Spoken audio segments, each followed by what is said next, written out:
ஈர்க்கப்பட்ட நான் தான் தாக்கப்பட்ட பேசப்பட்ட உன்னால பேசப்பட்ட என் பெயரை உன் உதடில் நீ சொன்னால் தித்திக்கும் என் அருகே நீ இருந்தா உடல் எல்லாம் பத்திக்கும் உன்னை பார்த்தா என் நெஞ்சில் பூக்கள் பூத்திடும் நீ பேசும் வார்த்தையில் இளமை ஆகிடும்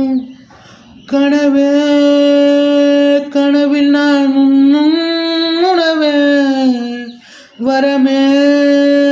தேடி வந்த தவமே தவமே